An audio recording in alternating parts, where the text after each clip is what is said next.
All right, if everyone can find your seat and get settled in, good morning. Hopefully you guys have enjoyed the morning so far. Thank you for everyone that's in our room today. And also we've got a lot of friends that are watching virtually from 38 different states today. So thank you for everyone that's here in person and also virtually. My name's Jessica. I'm with the team here at Chick-fil-A, and I'm excited to introduce your speaker to you for this lab, your first lab. And so as Executive Director of Second Helpings Atlanta, Andrea is building on a successful career in service. She's inspired by the opportunity to create change by helping people think in new ways about food waste and its societal and environmental impact. And so you've got a real treat today with our speaker. Excited to have Andrea here. And as you guys may know, if you're familiar with our events or you were in the main breakout this morning, we want to give all of our speakers a standing ovation. And so let's go ahead, stand up. Virtually, if you want to do a virtual clap, a standing ovation for Andrea. And we're going to have a little time for Q&A at the end, but for now, I'm going to go ahead and kick it over to our speaker. Welcome. Thank you. Thanks, Jessica, and thanks to all of you. I'm not great with this technology here, so just bear with me for a second. I'm going to have wires hanging out, and I'm sure I'll mess something up along the way. But I am so happy to be with you this morning. I participated in what you're doing last year and the year before and have had some other experiences with Chick-fil-A support as well as plywood. And I know that you are in for a treat. A day filled with lots of really great information and opportunities to get to know each other and think about your own work and the impact that you can be making. So let me just start with telling you a little bit about me or showing you a little bit about me. I decided I would make a word cloud. I thought that was the most efficient way of giving you a sense of who I am. If we had time, and really my preference is to be able to have everyone introduce themselves and tell us where you're all from, the folks who are here virtually as well. But obviously we don't have time for that. So let's just do a real quick stand up if we can do that. So we can get a sense of who's in the room and maybe something that we have in common. So stand up if you came here because you live in Atlanta.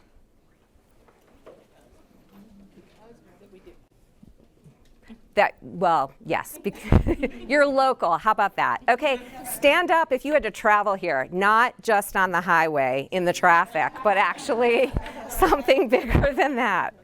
Great, so we've got people from lots of different places, and of course we know online we've got people from all over. Stand up if you are connected to a nonprofit organization. All right, well, we all speak the same language. Stand up if you are part of a social enterprise. Cool, excellent, great. How about standing up if you have any connection to a government entity in any way in your work? Great, any connection to a government entity in your work? Yeah, so if you're a service provider and you know, are all good. Okay, great, so we've got a sense of kind of who's in the room and where we all come from, which is terrific because that's sort of the foundation of the conversation that we're gonna have today. So this is all about partnerships and collaborations and how we can affect more change and create more impact in the work that we do. Given the fact of where you're all coming from in your own work, you probably already have this mindset. I wanted to share with you a couple of partnerships and collaborations that are come up in pop culture that maybe we're all a little familiar with. Thelma and Louise, for better or worse. Peanut butter and jelly sandwich. I'm a jam girl, not a jelly person. And I actually prefer almond butter. But and then the Beatles, collaboratively, very successful career, individually, successful as well, but probably better altogether. And then, of course, Friends, which I've been watching forever. So I think the whole idea of this is that we are the whole is greater than the sum of our parts. And that's really a big part of the message that I want to give to you today while we're talking. So as we're going to have this conversation, I just wanted to get some definitions in place because I want to make sure we're on the same page as I'm going to tell you the story of my organization and partnerships and how we've been successful in building relationships and creating more impact. for me, this conversation is really around public, private, and philanthropic partnerships. So from a public perspective, it's the government, right? There's no driver for revenue. It's government-owned goods and services that are created for the general welfare. So think the highway that you drove on to get here, or public schools, right? Maybe COVID vaccines and COVID testing. Those are things that obviously are meant for the public good and the general welfare, and the government's funding those kinds of things. Private is business, motivated by revenue and intended to make a profit for the owners. And then philanthropic, from my point of view, it's sort of philanthropic, nonprofit, and foundational kind of giving. So not driven by profit, but created for the social good. And obviously, many of us in the room today are really driven by that kind of work. So I want you to have those concepts in mind as I go through the slides and I tell the story of my organization. I am the executive director of Second Helpings Atlanta. We're a local organization, and our mission is focused around reducing hunger by reducing food waste. It's really not complicated. We have a mindset that there's more food waste in this country than there actually are hungry people. So it's a question from our point of view of logistics. Where's the surplus and where's the need, and how can we move the surplus over to the need? And that's essentially what we do every single day. We have two different programs in the work that we do. We have our food rescue network, and that is really focused on getting our food donors, who include businesses. They are profit-generating entities, including Chick-fil-A actually, to give us their surplus food so that we can move it to our partner agencies. Our partner agencies are nonprofit organizations. They are mission-driven in the work that they do, and they have some kind of a compatible feeding program. And we use volunteers mostly, some staff drivers, but mostly volunteers to access the surplus food, put it in their own vehicles, drive their cars to the partner agencies, and share the food with the partner agencies, and then the partner agencies deliver the food according to their feeding programs. They're the direct connector to their constituents. We also have a program called the Full Plate Project, and that is a complete meal program. In some cases, we're actually rescuing frozen, fully prepared meals, and in other cases, we're actually assembling meal kits. And the meal kit packing is what I want to focus on today, because this whole relationship started through a public-private philanthropic partnership. So that's the background, and we'll get into it, and I'll tell you our story.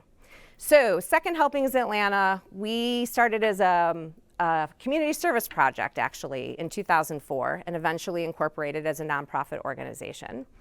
And in 2020, early 2020, February of 2020, we were rolling along, doing our work the way that we knew how to do it best, making an impact, but on a pretty small scale, quite honestly. We had a staff of 6 people. We had a budget of about maybe $450,000.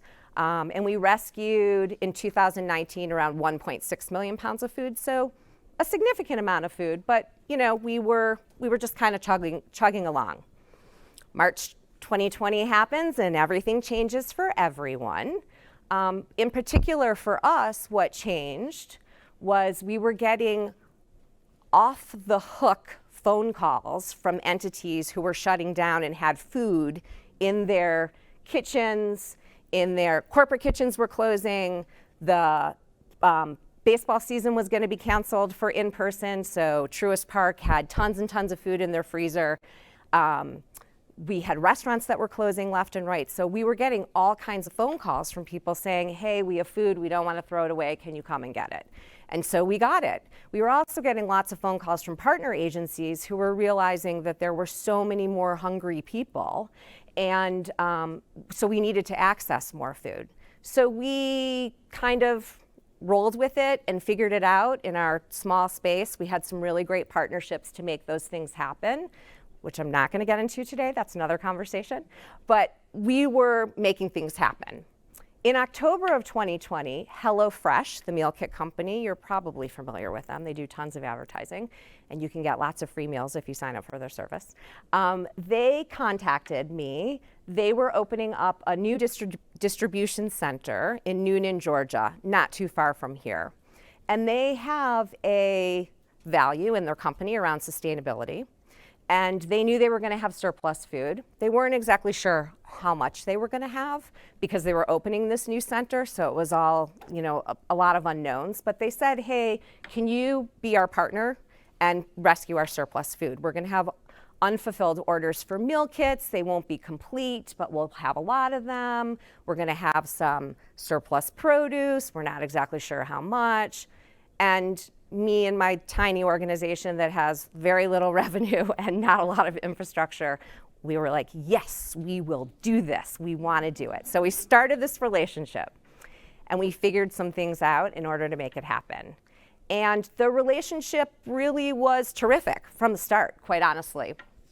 And we found that we were getting some opportunities for large volumes of food that we couldn't necessarily handle. So what did we do? We turned to partner agencies of ours, like the Atlanta Community Food Bank, that has bigger infrastructure. And we said, hey, we have access to food. You have big trucks. Can we work together and help to get more food out into the community? And the food bank, of course, said yes. So we're rolling along with this relationship. And at the same time, we're starting to have conversations in the early part of 2021 with the city of Atlanta. I was invited to participate in some phone calls called Food Matters. And there were lots of entities that were on those calls, businesses, nonprofits, and representatives of the government. And we were talking about food insecurity in the community and what was happening. And the government, the city, was really interested in trying to access more food. So we would get together and kind of brainstorm and see what we could do. Good conversation, not a lot of action coming out of it, because I'm sure all of us have sat in those calls where it's like, yeah, we're all talking about our problems and there are no solutions here. So we stayed in touch, and luckily, this says July 2022. It actually should be July 2021. It's a typo. But fortunately, HelloFresh came calling to Second Helpings Atlanta again in July of 2021. And they said, hey, we want to launch a program and we need a nonprofit partner for the program. We want to be able to donate to you all of the ingredients for 2,000 complete meal kits. Each kit's going to have 4 servings of food in it. It'll have a recipe card in it. And we'll give you all the food and all the packaging. You just have to figure out how to assemble all the kits and get them out. And we want to do this with you every single week at that point in time, they made a commitment through 2022. So we were starting in July of 2021 and they committed through 2022. So me and my small team were like, yes, we're gonna do this one too. And honestly, one of the biggest challenges we had was, how are we going to get all this food out? This is a totally different animal than what we're accustomed to. And I was like, have a relationship with the city of Atlanta. They're looking for food. Let me see what I can do. So we went to them and said, here's what we have, and we need distribution partners. And they said, amazing. So they connected us with the mayor's office of, at the time it was Immigrant Affairs, it's now International and Immigrant Affairs. And we also connected with members of Atlanta City Council. And probably not surprising, they were super excited to be able to reach out to their constituents through their own platforms and say, hey, we've got free food for you. They helped designate distribution sites. So we did all the packing. We brought in our volunteers who are just everyday folks who are trying to make the world a better place. We packed all these kits every single week. We put them in boxes, we palletized them and loaded them up on a rented 26-foot refrigerator box truck. And we drove them to these different distribution sites around the city. And we found that, we were really being able to make this incredible impact and help a lot of people through this kind of partnership.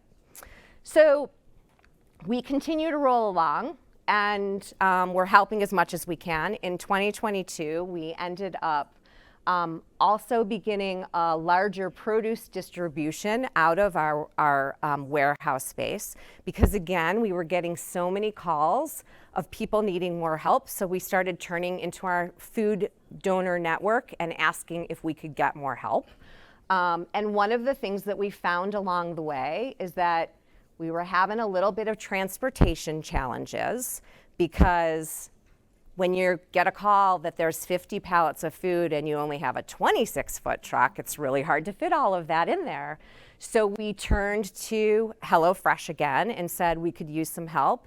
And they said, no problem, we have transportation partners, and we'll hook you up with the transportation partners, and they'll donate their services to you so that you'll get the food at your warehouse. Once it's at your warehouse, you have to manage it, but we'll get the food to you. So in 2022, we ended up rescuing 4.1 million pounds of food. So from 1.6 in 2019 to 4.1 in 2022, all because of this collaborative mindset.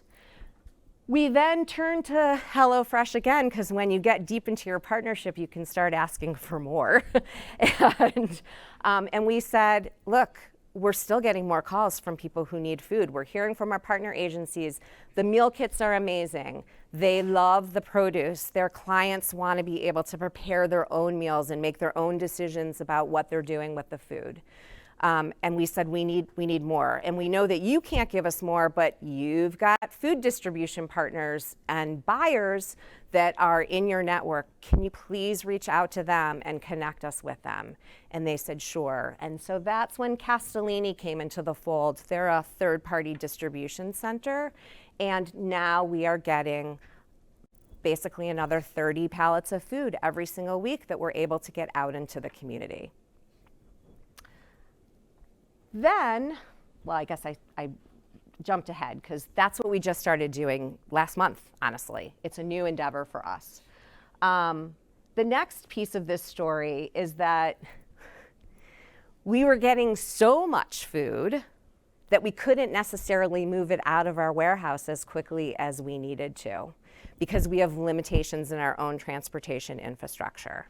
So just recently, a nonprofit organization called Move for Hunger came knocking on our door. They were started by a moving company, basically. They were recognizing that when people move, they have surplus food in their pantries, mostly shelf-stable focused, not refrigerated and perishable foods. But they wanted to be able to take that food and bring it to someone. So they said, okay, we'll move you and we'll take your food and we'll bring it to the local food bank. And they have connected, they have a network of moving companies all around the country. I don't think they're international yet. So they called us up and they said, we know what you're doing and we think it's really great, and we want to get into the perishable food space.